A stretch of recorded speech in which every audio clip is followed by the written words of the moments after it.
John Chesbrough learnt to fly, I think I'm right in this, in Canada. He met the love of his life there, who was a young French lady. They got married, and one of their first ideas was to fly around the world, or at least partway around the world, which they did. John was a professional engineer, and a good one. His job took him all around the world, and of course while he was flying from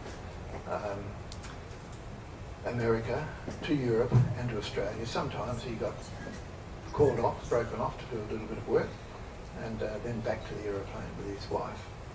So John's going to be telling us all about that today, and it's a very interesting story. While I'm here, John has brought some books along for $20. He gave me one a couple of weeks ago, and I read it. I couldn't put it down. It was a 2-day book. I started on a Friday, finished on a Saturday afternoon. It doesn't waste words. It's written by his wife, his late wife. It's beautifully done, and I'd recommend you have a good think about it. As Brian mentioned, I learned to fly in Canada. I'm not a professional pilot like many of you who have wonderful stories about flying Wellingtons and Spitfires and Hurricanes, but I simply learned to fly as a civilian in Canada. I'm a graduate engineer, and as a new graduate I went to Canada and found work in Ottawa, which I found a very interesting city because with all the foreign embassies, it was a great place for parties, and of course I had to practice my French because Canada being a bilingual country, I had to brush up my schoolboy French. So at one such party I met a very attractive young lady whom I said, for practice, I said, "Bonjour, mademoiselle, comment allez-vous?" And she said, "Bonjour, monsieur, où travaillez-vous?" And of course, she was asking where did I work, but I thought travailler, I'd misinterpreted, she wanted to travel with me. So it went on for another 49 years that we traveled the world, including this trip that you're going to hear about in our Mooney aircraft. We had the Mooney for many years, and Mooney, of course, is single-engine Lycoming 4-seater with a range of about 700 or 800 nautical miles. But to cross the Atlantic, of course, we need a little bit more fuel, and it was necessary to put a drum in place of the back seat that provided us with enough fuel to cross the Atlantic. On the side of the aircraft, we had the family coat of arms. There has the Latin inscription. The motto is "Dum faviet caelum," which translates as "while the sky is favorable." So I found it was quite appropriate to have that on the Mooney aircraft, because we did need favorable skies to make it all the way to Australia from the United States. Standard Mooney cockpit, of course, was a couple of VHF radios and VOR, one ADF, and an 2-axis autopilot. For crossing the Atlantic, there were a few things that were interesting to me. One was that the engine had to be to run reliably, and of course it did fire 7,442,000 times while we crossed the Atlantic, and we were a little bit concerned that when we pulled the cowling, my wife said, what is this spring here in the bottom of the cowling? And it happened to be the spring out of the oil seal for the crankcase. And luckily we discovered that the Mooney had shed its oil seal while we're checking it out, and that did not happen over the Atlantic. So the next concern we had was to have enough fuel, of course, and 700 nautical miles wasn't going to get us across the Atlantic, which needed about 1,500 plus miles. So a drum was added in place of the back seat, and that gave us an extra 200 litres, and that was plumbed into the right fuel tank system. And the other concern that we had was that should we have to ditch in the cold Atlantic Ocean, we would die within a few minutes if exposed to that cold temperature. So we had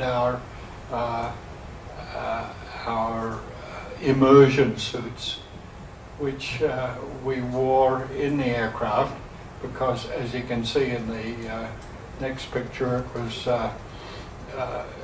it went right up to the face, and it took about 7 minutes to scramble into the survival suit in the cockpit. So we wore it up to our shoulders, and so that if we needed to, we just simply could pull it up over our heads. And one feature that my wife had was she was concerned that if we were ditched in the water, we'd be separated and lost at sea. So she had a dog collar around her around her left leg.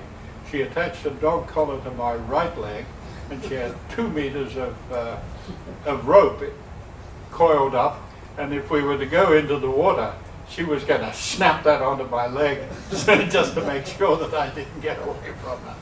So that was how it was. Our equipment on board was pretty basic. We had a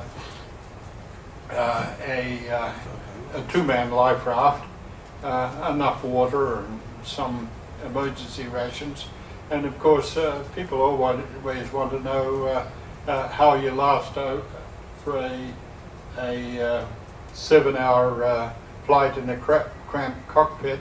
Well, here is the answer. This little gadget here is called a human element range extender. So, and the equipment that we took out when we arrived in Spain was a 200-litre drum, and there's an HF radio that we'd rented that never worked, of course, and some of our emergency supplies. What came next? We had on top of the tank was mounted a sea spot, a yachtsman's direction finder, because the Canadians insisted that we have 2 direction finding systems, and so the little sea spot met the legal requirement that the Canadians had for the pilot to be equipped. I had instrument rating, of course, and the little sea spot was supposed to be a backup for finding a station at sea. However, when things got difficult, it was simply not adequate. So here we were in a rather cramped cockpit, and what comes next was our flight up the east coast of the United States, starting from Texas, of course, down in the south. We made our way up the coast to Washington to pick up our charts, to New York to get the survival suits, and then on to where were we, in St. John's, Newfoundland, where we're preparing to depart across the Atlantic Ocean, and our aim was to get to the island of Terceira in the Azores. Oh, by the way, this was 1980, before GPS was commonly available. So, of course, we had to do this on dead reckoning, which I always said, you reckon it right or you're dead.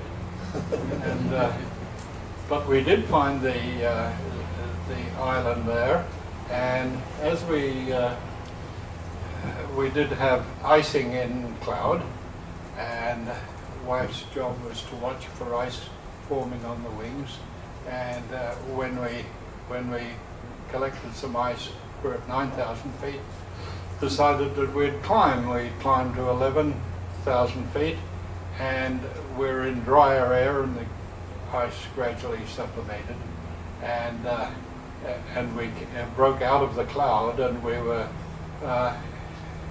by the way, this was all at night. We'd left at 5:30 in the evening, so it was nighttime when we were over the ocean. Why do we fly at night over the ocean? Good reason. You don't see the water, you don't get scared. So, but the problem that one of the problems, of course, was a little uncertainty about our position. And as the title of the book says, we use the Consolan station in an old navigation station. Some of you might, who would know about Consolan? Not many people know about Consolan. Any hands?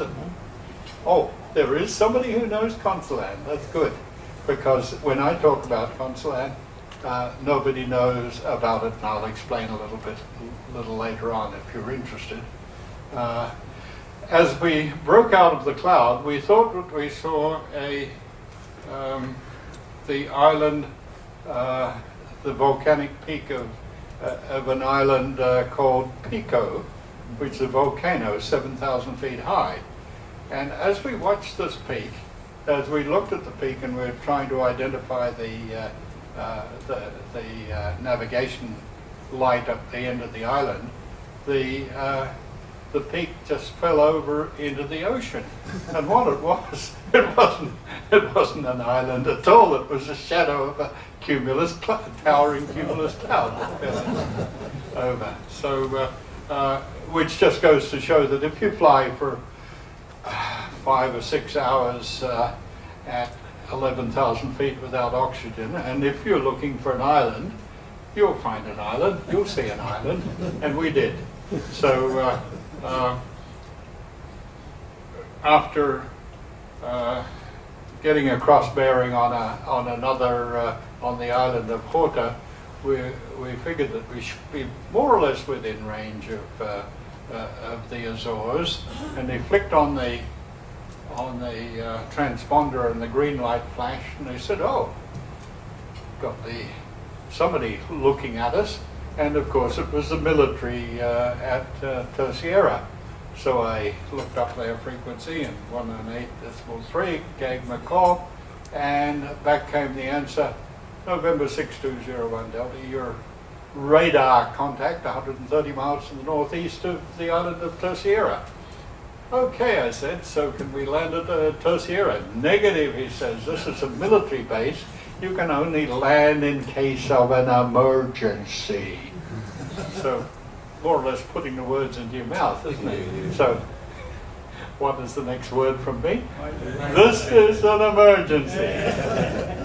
So he said, well, I've got some NOTAMs for you. He said, the glide slope's not working, the high intensity runway lights are not working, the runway end identifier lights are not working. I said, what is working? He said, I am. An hour and a half later, we came in through an 800-foot overcast and half a mile. Visibility was 2 miles, occasionally half a mile in rain showers, and we were on the ground at Terceira. And here we are refueling in Terceira and getting a little bit of sleep before we headed off on the next leg of the flight across Lisbon and over to Algeria. So within a day or two, we were in Algeria, where I was busily engaged on an LNG project for the Algerians, and I had the problem of where to keep the aircraft. Of course, the Algerians wouldn't give me a permission to base the aircraft in Algeria, so we were seeking another place. We headed across the Mediterranean several times, and here you see in this case the Algerian military accosted me on the tarmac. He sees me in my blue jeans, and I say I'm a pilot, and he says, "Où est votre tenue? Where's your uniform?" And so I really wasn't very welcome at the local airport at Algiers, and we then thought that we could go to Morocco. Morocco was right next door to where we lived in Algeria. It was only 3.5 hours drive from where we lived. So we took the Mooney over to the airport, airfield known as Oujda. And as I came across the Atlantic and called, checked in with air traffic control, they said, "What's your destination?" I said, "Oujda."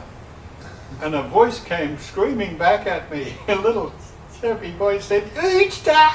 And of course, he was the kid who was looking after the radio for the radio operator at the Oujda Tower. There's only a couple of flights a day at Oujda, and of course the government man gets a bit bored with this. He goes downstairs to the coffee shop, and he leaves the little kid looking after the radio. If anybody calls up and says he's going to Oujda, that was the reason for his panic call, and feet running downstairs to go and get hold of the boss to look after the radio. So we had a local man there who was at one time looking after the Aero Club there, and he said, "Why don't you see the commandant, and he'll let you into the hangar, the Air Force hangar across the other side of the airfield." And he said, "Well, maybe you could get in there, next time you come in a week or two." And I said, "Well, can we get over there tonight?" Well, he arranged for little hunchback man and his burners to go with me and lead me across the airfield, and my wife led with a torch, looking for the little channels, and we had to put boards across a ditch so that we could get across. And eventually we got across to this big concrete apron in front of this old hangar, and the old man comes out carrying his lantern and his burnous, and he said he's going to have to find the poignée. Where's the handle to wind up the hangar? So he gradually wound up the hangar doors, and we pushed the aircraft into the hangar, wondering whether we'd ever see it again, because we really didn't have all that much faith in the army officers of these foreign countries, where there are not too many aircraft to be seen. So 2 weeks later, we came back to the airfield, cranked open the door, and there, sitting in the corner of the hangar, was a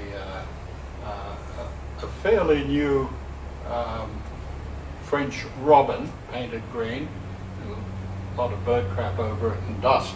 And the story was that it was owned by a local doctor, and he was in jail because it was suspected of running drugs. And so we were so glad to be out of there and on our way across to Spain again. So we managed to get back and forth many times. One of the trips, of course, I had the great pleasure to be at the Paris Air Show in 1981 at Le Bourget. And that was just absolutely wonderful to be there in the front row, guest of United Aircraft of Canada Limited, where I had a friend who was a vice president. And so we had our champagne and strawberries whilst watching the air show at Le Bourget. It was one of the wonderful things that we experienced. And then as we headed down south to Montpellier Airport, we contacted the tower, and the female operator said the favoured runway was 13, and then another voice calls up, and it's a Frenchman, and the tower operator says the Mooney a choisi piste numéro 13, and he says d'accord, of course. It was quite okay for him. When we landed and we're taxiing back, and lo and behold, what we see is coming in. It was the Concorde was the aircraft that was following us. So that was sort of a wonderful experience, and meant that we were able to get aboard the Concorde over by the fence. All the local people had come driving out to see the Concorde, which was quite a sight even in those days, and so I had the honour of sitting in the captain's seat of the Concorde while my wife checked out the coffee maker. So this is a typical restaurant at an airfield in it's probably in Switzerland, but it could be in Germany or France, and they're very pleasant restaurants at the airfield, and I always think it's a little bit different from Leonora, isn't it? So, my wife there was talking with her niece on the airport at Strasbourg. That was her home territory, and then we continued to have some problems even with the customs in the UK. I was to take my friends for a flight in the Mooney at Elstree, the airfield north of London, and there was a label on the door of the aircraft was under customs control, and the problem that I'd had was that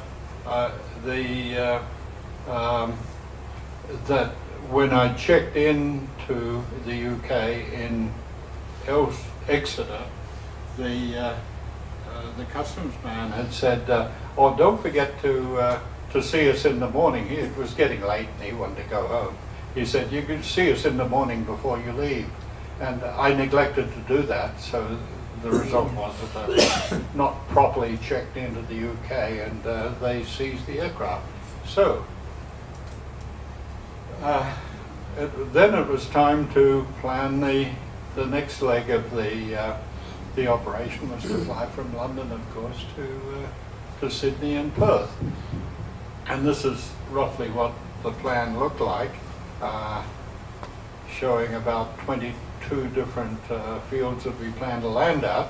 And I was busily getting overflight and landing permits while my wife chased around getting visas at the embassies.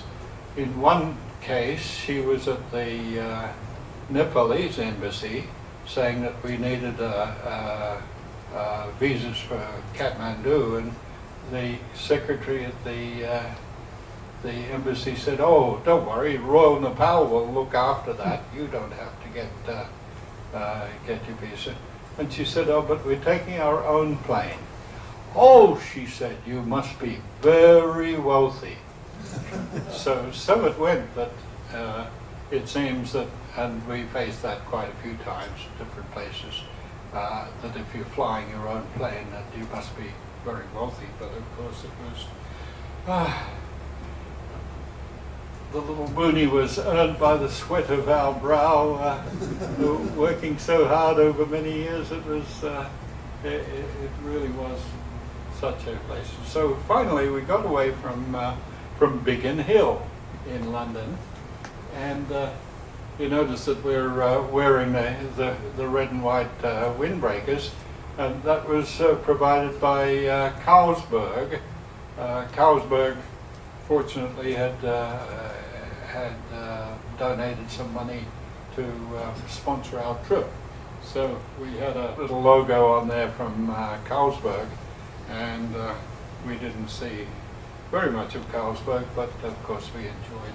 Now, from London we headed across to Strasbourg, Orléans, Nice, Ajaccio, and spent the night in Ajaccio with an instrument approach down between the mountains there.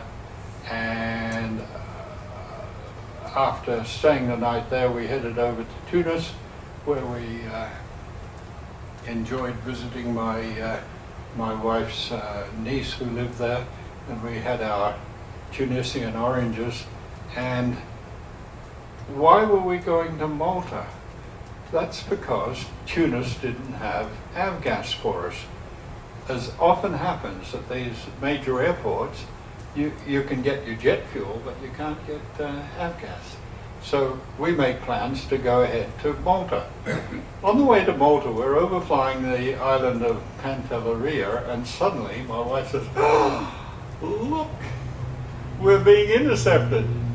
And suddenly we have jets alongside us with all the rockets under the wings, and they pulled across in front of the nose, and one went diving for the sea, and I pulled up to avoid them.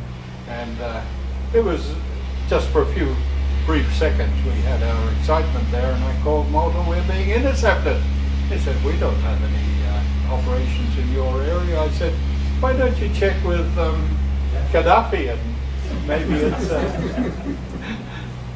maybe it's Libya." But when we landed at Malta Airport at Lucca, the tower said the Italian Air Force wishes to apologize. They were, of course, using us for target practice. So from that point on, we were to Athens, where we had a few days brief with Kristen, my niece's family there, and we took time to have lunch with the husband and the local priest before we carried on to the next spot, down to Cairo, to visit the pyramids, and then down the river to Luxor, where we see the Valley of the Kings, and from there we're across to Karachi. Oh, by the way, there's always little events like at Luxor. There was a matter of somebody took the fuel out of one of the tanks, and there was also the problem of 29 pounds a day being the fee, and the officer saying it's not for me, it's not for me, it's the regulations. But so it went, and across to from Luxor across to Riyadh, and in Riyadh refueling in Riyadh, we were the only plane that had a propeller. And of course the usual problem, you couldn't get the refueler to refuel us. So she had her problems looking after the refueling, and the refueler says he only takes orders from the captain and wouldn't take notices of a lady, even though she was properly dressed in a full-length skirt. So no need to mention some of the other stops that we had over in Delhi, where they put 5 armed soldiers guarding the aircraft, and we eventually got out of there a few days later after we'd been down to see the Taj Mahal, of course, in Agra. And so then we're over to Kathmandu. Here, just as an indication, the profile of the approach to Kathmandu. The minimum en route altitude there up 11,000 feet, and letting down the side of the mountains to the airfield. They don't give you the descent clearance until you're about 6 miles out, so it's a fairly steep approach. Down we go to the airfield, where we met with the man, of course, who comes out to see us. His next one was the man comes out in his little Nepalese uniform of woolen pants, and says, Captain, you've got a telegram from Houston.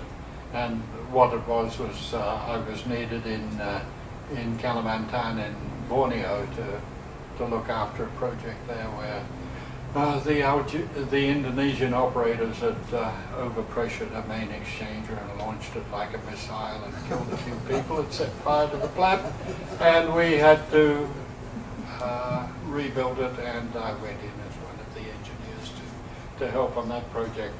And that's the sort of thing that we had for an overflight clearance. It's fairly complex. You people are all familiar with these sort of things, but for the private pilot, that's a bit unusual to go through this. And we finally got to Bangkok, where we're greeted by a young man who says, "You're illegal again." And he said we didn't have permission to enter Bangkok airspace, and of course I pulled out my copy of the Jefferson manual, which says private aircraft operating into Bangkok, it's only necessary to file a flight plan, and I tried to prove this to the guys, and they found it entirely very amusing, and I said I want to see the Director of Civil Aviation about this sort of problem. And he said, well, it's water throwing festival tomorrow. And I said, I want to throw water at the Director of Civil Aviation. And they said, no, no, no, a lot of laughter, you can't do that. So I met with the director, and I'd written out a note addressed to Jefferson, of course, telling them that I had a problem with the entry into Bangkok airspace. There was some error in what they state in their manual. And so I asked for the director to give me the right words to put in there, and he said, never mind, you can go tomorrow. The next day, at the airport, was the big pile of documents to let me out of Bangkok, and on top of the pile of papers was an invoice for $740.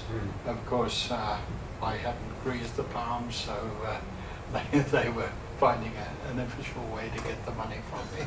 So then on to Singapore, where I left the Mooney, while I looked after this 3-month job in Kalimantan, and it was 1 year, 2 months, and 17 days later that it was time to move on, and we headed down to Jakarta, and we're on our way from Jakarta over to Bali. A few days in Bali, of course, enjoying the sights of Bali, and then the last leg is across the Sea of Munchies to Headland. And the headland, of course, we're met by the man with the spray. Remember the old spray bomb we used to have? Well, sure enough, out comes the man with 2 spray bombs, and he says, "Spray, close the window for 2 minutes." And we nearly die, of course, inside. So anyhow, pretty soon we're down in back home in Perth, and that was the end of our little tour.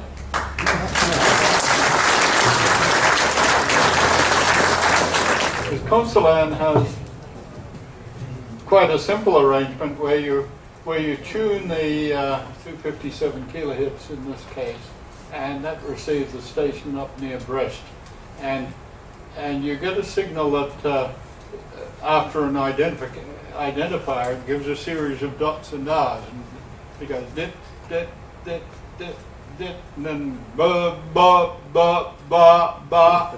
So you count the dits and count the R's, and that gives you an approximate azimuth position from the chart, but you do have to have the chart. So that's the secret of Consolan. A couple of people I didn't give due credit to, you know. The one who prepared my slides was John Wager. Thank you so much, John, for doing that. And also the illustrations that are also in the book were prepared by Roy Hamilton. Stand Roy. Roy came here today. So much appreciated his illustrations in the book. And the book is here if anybody is interested in following up on our travels by compass and by Consolan. Thank you.